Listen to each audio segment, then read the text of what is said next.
കേരളീയ രാഷ്ട്രീയത്തിലും Indian business ഭൂപടത്തിലും ഒരുപോലെ ചർച്ച ചെയ്യപ്പെടുന്ന പേരാണ് രാജീവ് ചന്ദ്രശേഖറിന്റേത്. രാഷ്ട്രീയ ആരോപണങ്ങളുടെയും വിവാദങ്ങളുടെയും പശ്ചാത്തലത്തിൽ പലപ്പോഴും അദ്ദേഹത്തിന്റെ ആസ്തിയും ഉടമസ്ഥാവകാശത്തെയും ചൊല്ലി വിമർശനങ്ങൾ ഉയരാറുണ്ട്. എന്നാൽ രാജീവ് ചന്ദ്രശേഖർ എന്ന വ്യക്തി കടന്നുവന്ന പാതകൾ പരിശോധിക്കുമ്പോൾ അദ്ദേഹം കേവലം ഒരു രാഷ്ട്രീയക്കാരൻ മാത്രമല്ലെന്നും ഇന്ത്യയിലെ ഡിജിറ്റൽ യുഗത്തിൽ അടിത്തറ പാകിയ ദീർഘദർശിയായ ഒരു സംരംഭകനാണെന്നും വ്യക്തമാകും. ടാറ്റയും അംബാനിയും ബിർളയും പോലും മൊബൈൽ വിപ്ലവത്തിന്റെ സാധ്യതകൾ തിരിച്ചറിയുന്നതിന് മുൻപേ ആ രംഗത്തേക്ക് ചുവടുവെച്ച ഒരു യുവാവിന്റെ നിശ്ചയദാർഢ്യത്തിന്റെ കഥയാണിത്. 1964 മെയ് 31 ഗുജറാത്തിലെ അഹമ്മദാബാദിലാണ് രാജീവ് ചന്ദ്രശേഖർ ജനിച്ചത്. ഒരു സാധാരണ കുടുംബമായിരുന്നില്ല അദ്ദേഹത്തിന്റേത്. അച്ചടക്കവും രാജ്യസ്നേഹവും മുഖമുദ്രയാക്കിയ ഒരു സൈനിക കുടുംബമായിരുന്നു അത്. പിതാവ് MK ചന്ദ്രശേഖർ ഇന്ത്യൻ വ്യോമസേനയിൽ റിട്ടയർഡ് എയർ കമാൻഡർ ആയിരുന്നു. മാധവ് ആനന്ദവല്ലി. പിതാവിന്റെ ഉദ്യോഗസ്ഥ സംബന്ധമായ മാറ്റങ്ങൾക്കനുസരിച്ച് ഇന്ത്യയുടെ വിവിധ ഭാഗങ്ങളിലായിട്ടായിരുന്നു രാജീവിന്റെ പ്രാഥമിക വിദ്യാഭ്യാസം. സാങ്കേതിക വിദ്യയോടുള്ള അദ്ദേഹത്തിന്റെ താല്പര്യം ഉപരിപഠന കാലത്താണ് പ്രകടമായത്. കർണാടകയിലെ പ്രശസ്തമായ മണിപ്പാൽ ഇൻസ്റ്റിറ്റ്യൂട്ട് ഓഫ് ടെക്നോളജിയിൽ നിന്നും ഇലക്ട്രിക്കൽ എഞ്ചിനീയറിംഗിൽ അദ്ദേഹം ബിരുദം നേടി. തുടർന്ന് ഉപരിപഠനത്തിനായി അദ്ദേഹം അമേരിക്കയിലേക്ക് തിരിച്ചു. ചിക്കാഗോയിലെ വ്യാഖ്യാതമായ ഇലിനോയിസ് ഇൻസ്റ്റിറ്റ്യൂട്ട് ഓഫ് ടെക്നോളജിയിൽ നിന്നും കമ്പ്യൂട്ടർ സയൻസിൽ മാസ്റ്റർ ബിരുദം കരസ്ഥമാക്കി. ഹാർവാർഡ് സർവകലാശാലയുടെ ഭാഗമായ ഈ സ്ഥാപനത്തിൽ നിന്നുള്ള വിദ്യാഭ്യാസം അദ്ദേഹത്തെ ആഗോളതലത്തിലുള്ള കാഴ്ചപ്പാട് നൽകുകയുണ്ടായി. 1988 വെറും 24 വയസ്സുള്ളപ്പോഴാണ് അദ്ദേഹം ഈ നേട്ടം കൈവരിക്കുന്നത്.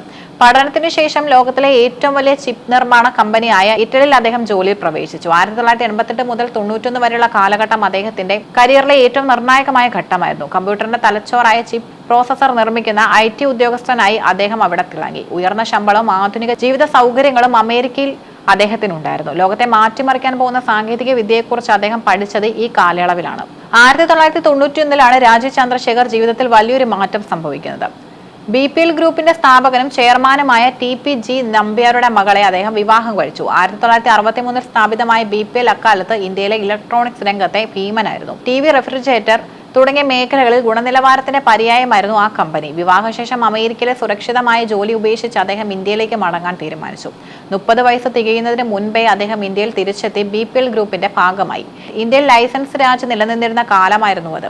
1994 മൊബൈൽ ഫോൺ എന്ന സങ്കല്പം പോലും ഇന്ത്യക്കാർക്ക് അപരിചിതമായിരുന്ന സമയത്താണ് രാജീവ് ചന്ദ്രശേഖർ എന്ന യുവാവ് കേന്ദ്ര സർക്കാരിന് മുന്നിൽ ഒരു മൊബൈൽ ഫോൺ സേവന കമ്പനി തുടങ്ങാനുള്ള ലൈസൻസിനായി അപേക്ഷിക്കുന്നത്. ടാറ്റയും അംബാനിയും പോലും ഈ രംഗത്തെ ലാഭസാധ്യതകളെ കുറിച്ച് ചിന്തിച്ചു തുടങ്ങിയിരുന്നില്ല.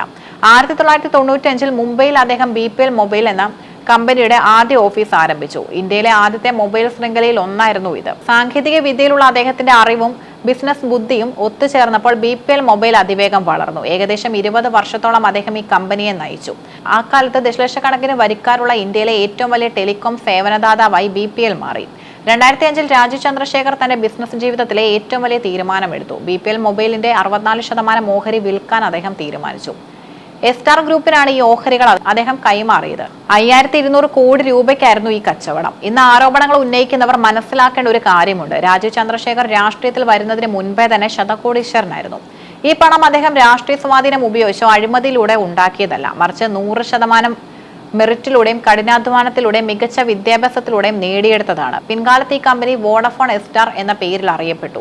BPLന്റെ ഓഹരികൾ വിറ്റൊഴിഞ്ഞ ശേഷം അദ്ദേഹം 2005 ജൂപ്പിറ്റർ ഫിനാൻഷ്യൽ ഇൻവെസ്റ്റ്മെന്റ് എന്ന കമ്പനി സ്ഥാപിച്ചു. നിക്ഷേപം, ഇൻഫ്രാസ്ട്രക്ചർ, മീഡിയ തുടങ്ങിയ മേഖലകളിൽ ഈ കമ്പനി ശ്രദ്ധ കേന്ദ്രീകരിച്ചു. നിലവിൽ ഏകദേശം $800 മില്യൺ വിപണി മൂല്യമുള്ള ഒരു വൻകിട കമ്പനിയായി ജൂപ്പിറ്റർ ക്യാപിറ്റൽ വളർന്നു കഴിഞ്ഞു.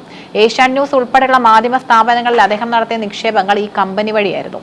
ഒരു സാധാരണ രാഷ്ട്രീയക്കാരന്റെ പാതയല്ല രാജീവ് ചന്ദ്രശേഖർ പിന്തുടർന്നത്. ഇന്ത്യയുടെ ഡിജിറ്റൽ എക്കണോമിയിൽ പ്രധാനമന്ത്രി നരേന്ദ്രമോദി കൊണ്ടുവന്ന മാറ്റങ്ങൾ അദ്ദേഹത്തെ ആകർഷിച്ചു. സാങ്കേതിക വിദ്യയും ഇന്നോവേഷനെയും പ്രോത്സാഹിപ്പിക്കുന്ന മോദിയുടെ ശൈലിയോട് അദ്ദേഹം ചേർന്നു നിന്നു.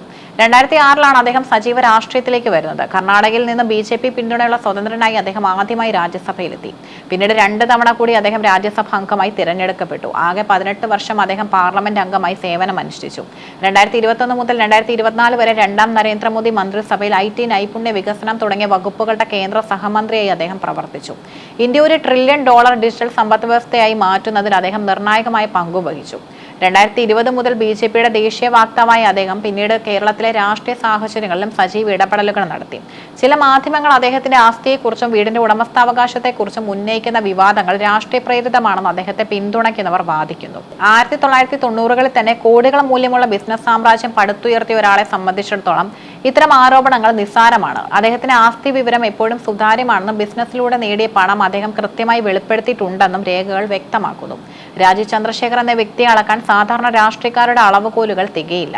അദ്ദേഹം ഒരു സൈനികന്റെ മകനാണ്, ഒരു എഞ്ചിനീയറാണ്, വിജയിച്ച ഒരു സംരംഭകനാണ്, ഒടുവിൽ രാജ്യത്തിനു വേണ്ടി പ്രവർത്തിക്കുന്ന ഒരു രാഷ്ട്രീയ നേതാവുമാണ്. വിവാദങ്ങൾ പുകമറ സൃഷ്ടിക്കുമ്പോഴും ഇന്ത്യയുടെ ടെലികോം ചരിത്രത്തിലും ഡിജിറ്റൽ വിപ്ലവത്തിലും രാജീവ് ചന്ദ്രശേഖർ എന്ന പേര് സ്വർണ്ണ ലിപികളാൽ രേഖപ്പെടുത്തിയിരിക്കുന്നു. കഠിനാധ്വാനം, വിദ്യാഭ്യാസം ഉണ്ടെങ്കിൽ ആർക്കും ലോകം കീഴടക്കാം എന്നതിന്റെ ജീവിക്കുന്ന ഉദാഹരണമാണ് അദ്ദേഹത്തിന്റെ ജീവിതം.